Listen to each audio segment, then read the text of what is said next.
Hello, I'm Emma. I make games so that you can play games, and today we are making quick pulsating normals. Why? Don't worry about it. You might need it for some reason, and I'm not a cop, and I don't see anyone else making tutorials on it, so here you go.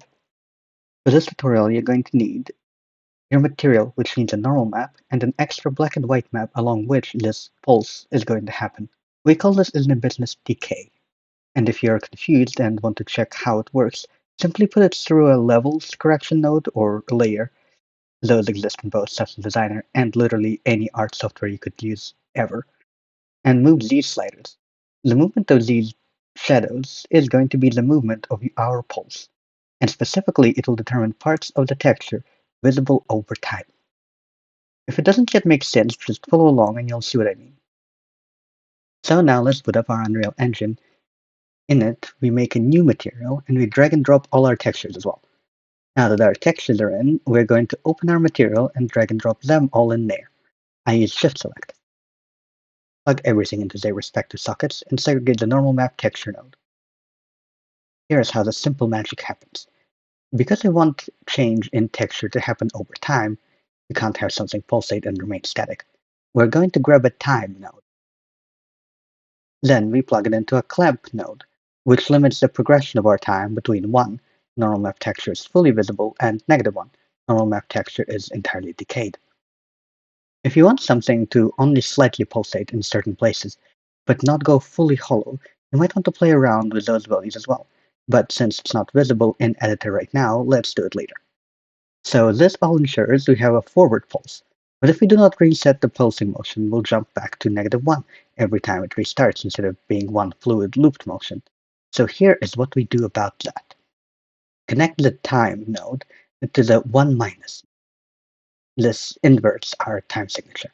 Then connect it to the LERP, commonly known as linear interpolate node, into its B input and connect the clamp output to its A input. Essentially, this makes the time run backwards. Yay! Now that we have decay time running forward and decay time running backwards, all we need to do is connect the two so they can run seamlessly in sequence. To do that, we grab one less LERP node, we connect clamp output into input A once again, and our previous LERP output into the B port of this one. What this does is animates between the two states seamlessly. Interpolation is what we call when animating using keyframes. Linear being a type of interpolation, like this graph, constant speed. In this case, the first keyframe is pulse in time, and the second keyframe is pulse out time, and this connects the two. Anyway, but you want to see it actually work, right? Connect the output of our last LERP into the B input of an add node. And now is the time for the decay texture you prepared to shine, as we plug the RGB of that into the A input of the same add node. Then we plug the add node output into the saturate node input. This stage is only really necessary if your decay texture is lacking contrast, since decay needs the contrast to function clearly. Saturation increases that contrast. And then we plug saturate into 1 minus, and the output of that 1 minus into the B port of the multiply node, the A port of which is occupied by your normal map texture's RGB output. Now just plug the multiply output into where the normal map would usually go. To test what parts work and don't work, feel free to right-click and go Preview Node for troubleshooting your material code. Also, for your linear interpolation nodes, I want to explain what the alpha does. The first one's alpha controls the completion ratio of your backwards pulse. Think of it like if you increase it, it will start at a later point than normal. You can overshoot it as well, so it starts at a point later than your maximum. I don't know why you would need that, but hey. And the second LERP alpha controls the ratio of the two animation lengths. If it's at 0.5, both pulse in and pulse out take an equal amount of time.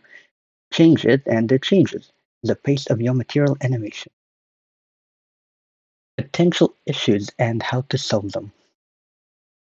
If your material isn't animating, check your time node and make sure the period is ticked and set to 1. If you're experiencing a jump between forward and backward animation to where they do not align, to pulsate, play around with the LERP or clamp values. I like to use all of the defaults except looping my clamp between -1 and 0.3 instead of a full one. I personally don't want my material to fully decay over time, so that's why I clamped it between -1 and 0.3. If you want the whole animation to go faster or slower, click on your OG time node and change the timescale. If your pulse effect isn't showing up, or your normal looks like a pastel lilac all over and not as dramatic as mine, it's likely that your expert settings are wrong, and what you can do is either A. Export it at 16p instead of 8p in Substance Designer. It's a setting directly in your output node you can hard set. Or B. Put your normal texture into Photoshop and use the normal setting there, which for some reason it has. I don't know why. Or C. Try to put it into another program and increase saturation or contrast. Whatever you do, just replace your old normal texture with the result. The normals act weird in the shade. This is normal. You're essentially erasing your material's ability to reflect light based on curvature whenever you do so. This works perfectly for me. Filling out something in glass or cellophane, it'll usually become very flat when filling out and regain its curvature when shrinking back. But if that doesn't quite work for you, try lowering the saturation or making this work with your height map instead of your normal. That way your material will remain as opaque and keep its light reflection, but stretch and shrink whenever it pulses. That being said, prepare for the height map to be a can of worms.